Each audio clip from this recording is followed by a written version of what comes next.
Good morning students. अभी हम लोग कोऑर्डिनेट ज्योमेट्री की क्लास को आगे बढ़ाएंगे। पिछला जो भी हमारा लेक्चर था, हमने जो भी पढ़ा है उसमें केवल क्या था, हमारे फॉर्मूला का डेरिवेशन था।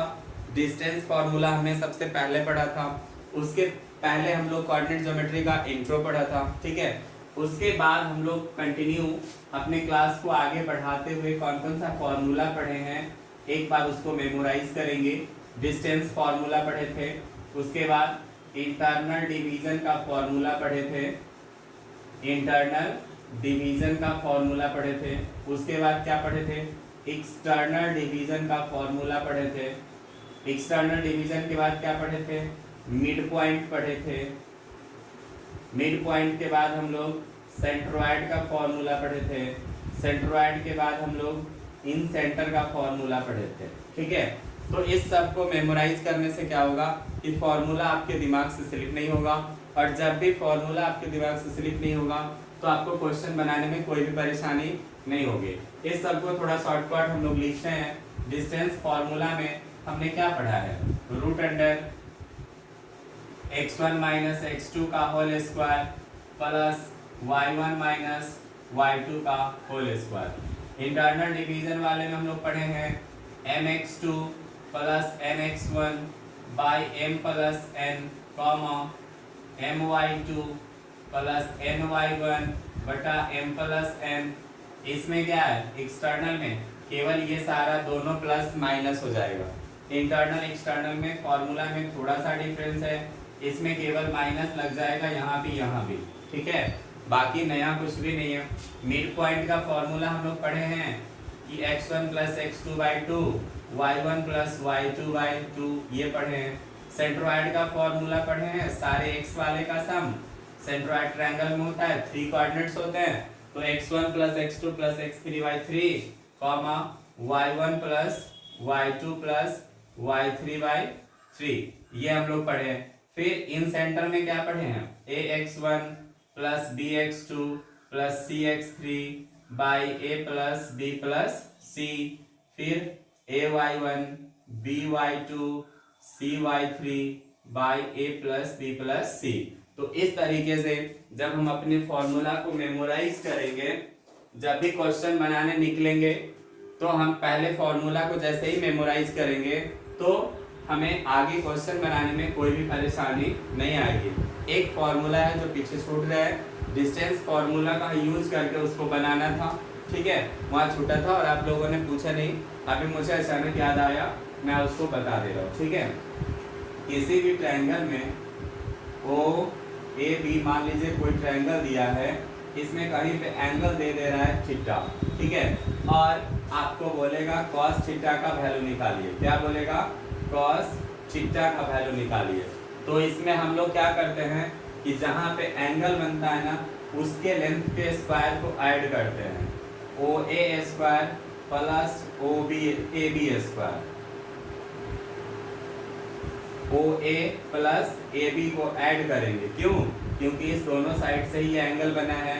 सामने वाले को माइनस करेंगे, ओ बी स्क्वायर माइनस हो जाएगा, नीचे में होगा 2, और जो दोनों ऐड किए हैं ना वही होगा ओ ए इंटू ए बी। समझ में आया। ये कॉस थीटा इक्वल टू होता है O A square plus A B square. O A B को रटना नहीं है, ध्यान में ये रखना है कि जहाँ पे एंगल बन रहा है उस दोनों साइड को ऐड करेंगे, एंगल के सामने वाले साइड को सब्ट्रैक्ट करेंगे, और नीचे में वही दोनों साइड आएगा जिस दोनों को हमने ऐड किया है। तो ऐड किया है O A square A B square को, इसीलिए नीचे में होगा 2 into O A into A B. एक दो क्वेश्चन में ऐसा आता है जहाँ पे आपको इस तरीके का दे देगा और बोलेगा कि कॉस थीटा इक्वल टू इतना आप प्रूफ करके दिखाइए, ठीक है। तो आइए कोशिश करते हैं कि इस टाइप का एक क्वेश्चन भी हम आपको बता दें ताकि आपको कोई परेशानी नहीं होगी। पहले इसका स्क्रीनशॉट कर लीजिए, वैसे इसका ज़रूरत नहीं है ना, क्यों, क्योंकि हम लोग सारा पढ़ चुके हैं। ये तो मैं मेमोराइज किया कि अभी तक जो हम लोगों ने पढ़ा है वो आपके पास है या आपके पास से चल चुका है, ठीक है। आइए इस टाइप का एक क्वेश्चन लेते हैं, ये कॉस थीटा करके जो है ना उसको।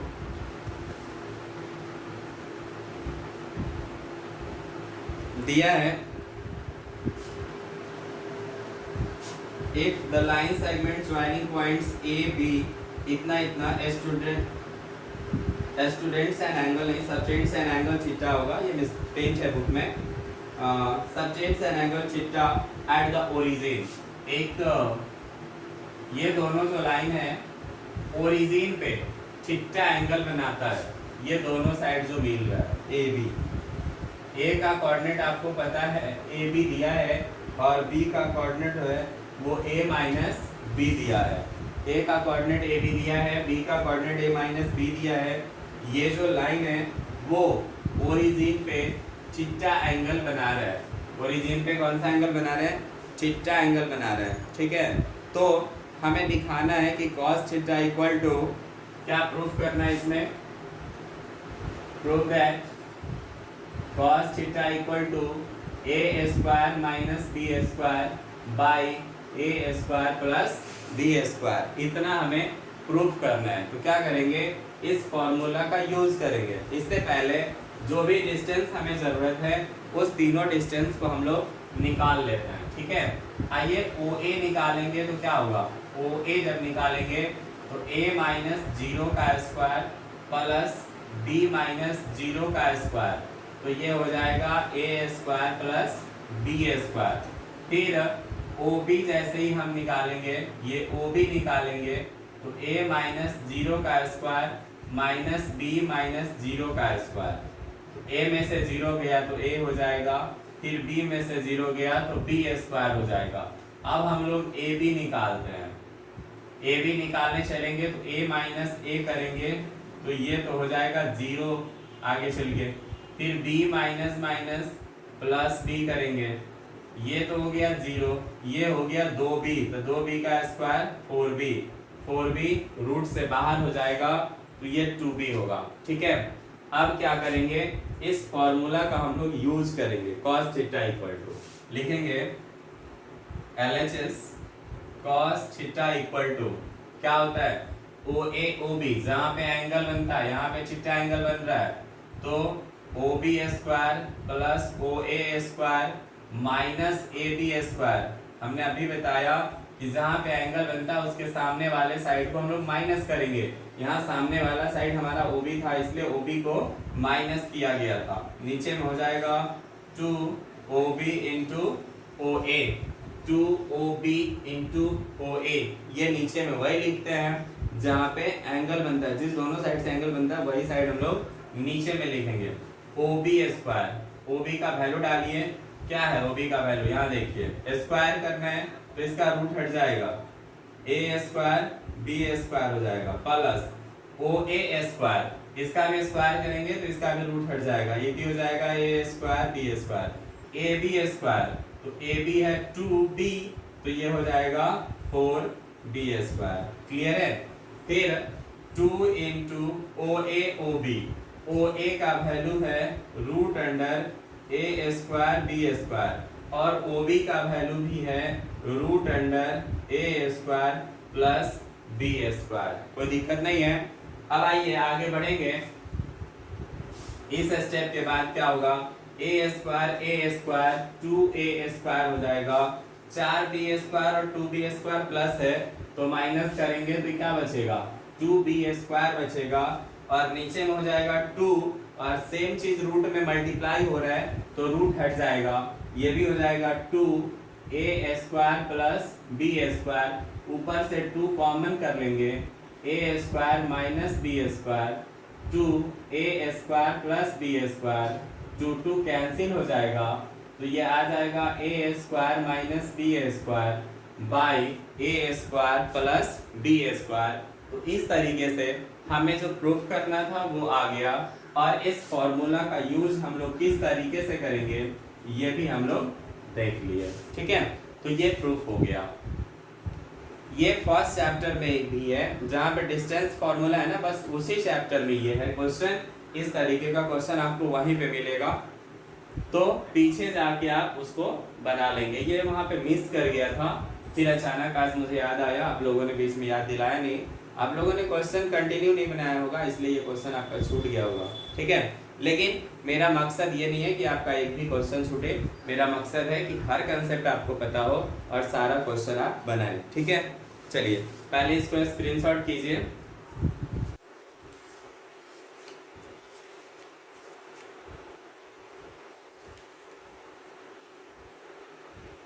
हो गया, चलिए आगे बढ़ते हैं। अब क्या है, हम लोग जो पढ़े हैं अभी, जिस फॉर्मूला को हम लोग मेमोराइज किए थे उसके आधार पे हमारा सेकेंड चैप्टर है। इस 11th क्लास में भी हम लोग केसी सिन्हा को फॉलो कर रहे हैं। आप किसी भी बुक को फॉलो करेंगे कोई भी परेशानी नहीं होगी, ठीक है। केसी सिन्हा में और उस बुक को फॉलो कर रहे हैं जो अभी दोनों मीडियम में हो, हिंदी इंग्लिश दोनों में। क्योंकि 10th में बहुत सारे बच्चे बिहार बोर्ड से पढ़े होते हैं, हिंदी मीडियम से पढ़े होते हैं, ताकि उनको आगे परेशानी नहीं हो, कुछ टर्म वो समझ लें। फिर 12th में हम लोग कंटिन्यू इंग्लिश मीडियम पढ़ेंगे, ठीक है। तो चलिए एक दो क्वेश्चन लेकर के देखते हैं, फिर आगे की बात करेंगे। एक क्वेश्चन है, find the ratio in which -8 divides the line joining 2 - 2 - 4 1। एक क्वेश्चन है ये, एक पॉइंट है 2 - 2, दूसरा पॉइंट है -4 1। 2 - 2 और एक था -4 1। इसको -8, 3 ये किस रेशियो में बांट रहा है, ये हमसे पूछ रहे हैं। ये m रेशियो, m जो हम लोग मानते हैं, तो इसी m और n का वैल्यू हमें निकालना है। इस क्वेश्चन में क्या करना है, m और n का वैल्यू हमें निकालना है। अभी तक जो हम लोग पढ़ रहे थे, तो इस पॉइंट का कोऑर्डिनेट हम लोग निकाल रहे थे, जो पॉइंट इंटरनली डिवाइड्स कर रहा था। लेकिन इसमें क्या करना है, हमें इस रेशियो को निकालना है कि ये किस रेशियो में उसको डिवाइड करता है। कुछ नहीं करेंगे, फिर हम लोग उसी फॉर्मूला का यूज करेंगे। कोऑर्डिनेट ऑफ C क्या हो जाएगा, mx2 plus nx1 by m plus n comma my2 plus ny1 by m plus n। आप हर क्वेश्चन में फॉर्मूला लिखिए, जितना ज्यादा फॉर्मूला को आप लिखेंगे याद हो जाएगा, आपको रटने की जरूरत नहीं पड़ेगी, अलग से फॉर्मूला रटने का टाइम नहीं निकालना पड़ेगा। इसलिए हर क्वेश्चन में आप फॉर्मूला को जरूर लिखेंगे, जिस फॉर्मूला की जरूरत होगी, ठीक है। आइए वैल्यू डालते हैं। m तो माने हैं, ये x1 है, ये y1 है, ये हमारा x2 है और ये हमारा y2 है। डालिए वैल्यू, m x2 हमारा -4 है, n x1 हमारा 2 है, m प्लस n वही रहेगा, इसका वैल्यू नहीं पता, हमें इसी का वैल्यू डिराइव करना है। m y2 हमारा 1 है, n y1 हमारा -2 है, ये m प्लस n ही रहेगा। और c का कोऑर्डिनेट हमें पहले से पता है -8,3 ये हो गया -4m plus 2n by m plus n comma m -2n by m plus n, ठीक है। कोई दिक्कत नहीं है किसी भी स्टेप में। मैं बार बार बोलता हूँ कि हर स्टेप को समझने का प्रयास करेंगे, जहाँ भी दिक्कत होगी उस स्टेप का स्क्रीनशॉट करके उसको अंडरलाइन करके आप हमें भेजेंगे कि इस स्टेप में हमें प्रॉब्लम है। क्योंकि जब तक आप स्टेप बाय स्टेप मैथ को नहीं पढ़ेंगे, समझ में नहीं आएगा, तो फिर बहुत दिक्कत है, आगे दिक्कत होगी और आप किसी दूसरे को बता नहीं सकते हैं। तो हम पढ़ते ये नहीं कि बस हमें अपना एग्जाम पास करना है, नहीं, हमें डीपली नॉलेज होना चाहिए उस चीज़ के बारे में। ये कैसे आया, कहाँ से आया, ये हमें कैपेसिटी होनी चाहिए बताने की। हमसे कोई भी पूछ सकता है, हमारा छोटा भाई बहन पूछ सकता है, हमारा कोई फ्रेंड पूछ सकता है, ये बनाया था, हमसे नहीं समझ आ रहा है, थोड़ा इसको समझाइए। इसीलिए आप हर स्टेप समझने का प्रयास करेंगे। अब बाई इक्वेटिंग जब हम करेंगे, ये भी x कोऑर्डिनेट है, ये भी x कोऑर्डिनेट है, ये y कोऑर्डिनेट है, ये y कोऑर्डिनेट है, आप दोनों में से किसी एक को ले सकते हैं, ठीक है। वो आंसर दोनों में सेम आएगा। If -8 equal to -4m plus 2n by m plus n, इसके नीचे 1 है, ठीक है। अब क्या करेंगे, हम लोग क्रॉस मल्टीप्लाई करेंगे। क्यों? क्योंकि हमें m और n में रेशियो ज्ञात करना है। -8m -8n equal to -4m plus 2n। m को एक तरफ करते हैं -8m ये आकर के इधर +4m हो जाएगा, ये 2n है, ये +8n हो जाएगा, ये हमारा -4m हो गया, ये हमारा 10n हो गया। ठीक है, m/n, n नीचे आएगा, ये 10/-4, ये 5/2, -5/2 रेशियो हमारा नेगेटिव नहीं होता है, इसीलिए ये जो है 5/2 ही होगा। सॉरी, ये जो नेगेटिव आ रहा है हमारा, ये बता रहा है कि ये एक्सटर्नल डिवीजन होगा, इंटरनल डिवीजन नहीं होगा। कौन सा डिवीजन होगा? एक्सटर्नल डिवीजन होगा। रेशियो हमारा 5/2 ही होगा। हाँ बिल्कुल, ये नेगेटिव आ रहा है तो ये हमारा बता रहा है कि ये जो डिवीजन है वो एक्सटर्नल है। इस फिगर से यहाँ मैटर नहीं करता, क्योंकि क्वेश्चन में ये क्लियर नहीं बताया कि इंटरनल डिवीजन है या एक्सटर्नल डिवीजन है, इसलिए सॉरी। अब क्या करेंगे हम लोग, ये जैसे ही निगेटिव आएगा तो रेशियो जब निगेटिव आएगा तो पता चल जाएगा कि ये जो डिवाइड कर रहा है ना वो एक्सटर्नली डिवाइड कर रहा है। क्या कर रहा है? एक्सटर्नली डिवाइड कर रहा है। चलिए अब आगे चलेंगे। एक ट्रायंगल है, 2 vertices of a triangle are 1, 4 and 5, 2। Centroid हमें पता है और हमको बोल रहे हैं थर्ड वर्टिसेस निकालने के लिए। क्या करने के लिए? थर्ड वर्टिसेस निकालने के लिए। फिलहाल पहले आप इसका स्क्रीनशॉट करिए, फिर आगे चलेंगे। हो गया? तो आइए सेंट्रॉइड की क्वेश्चन एक लेकर के करके देख लेते हैं, ताकि उसका भी फॉर्मूला हमारा क्लियर हो जाएगा। इसके बाद हम लोग आज की क्लास को यहीं पे स्टॉप करेंगे, फिर नेक्स्ट डे आगे चलेंगे। ये कह रहा है एक ट्रायंगल है जिसका 2 वर्टिसेस हमें पता है, 2 का कोऑर्डिनेट हमें पता है। एक का है 1, 4 और एक का है 5, 2। इसका थर्ड का बोल रहे हैं हमें निकालने के लिए। तो मैंने क्या किया, एक को x मान लिया और एक को y मान लिया, और इसके सेंट्रॉइड का कोऑर्डिनेट हमको पता है g 0, -3। तो हम लोग सेंट्रॉइड का फॉर्मूला यूज करेंगे। कोऑर्डिनेट ऑफ g क्या पढ़े हैं? x1, x2, x3/3, y1 + y2 + y3/3, यही पढ़े हैं। अब सबका वैल्यू पुट करेंगे। तीनों का x वाला 1, 4, एक में तो x ही है /3, फिर 1, 5x, 4 में x वाला 5 है, फिर 4, 2y/3 हो जाएगा। और सेंट्रॉइड का कोऑर्डिनेट हमें पता है 0, -3। ठीक है, तो ये हो जाएगा 0, -3। ये हो गया 6 + x/3, 6 + y/3। ठीक, अब x वाले को x के साथ, y वाले को y के साथ बराबर करेंगे। इफ 0 = 6 + x/3, इसके नीचे 1 है, क्रॉस मल्टीप्लाई यदि हम करेंगे 6 + x = 0 हो जाएगा, x = हमारा -6 हो जाएगा। नेक्स्ट -3 = 6 + y/3, इसके नीचे 1 है, 6 + y = 3, 3 = 9, -9 हो गया।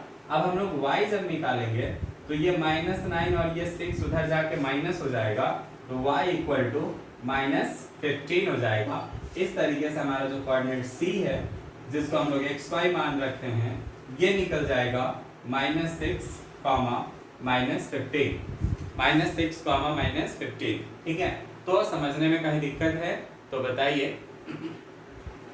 जब भी कोई दिक्कत हो समझने में किसी भी स्टेप में, तो आप बेझिझक निसंकोच हमें स्क्रीनशॉट करके सेंड करेंगे, फेसबुक पेज पे, टेलीग्राम पे, व्हाट्सएप पे या यूट्यूब कमेंट में। ठीक है, तो मैं उसको आगे बढ़ा दूंगा और आपका स्टेप क्लियर हो जाएगा। ठीक है, आगे कोई दिक्कत है तो बताइए, नहीं है तो स्क्रीनशॉट करिए। फिर मिलते हैं नेक्स्ट क्लास में। ठीक है, हो गया? Thank you.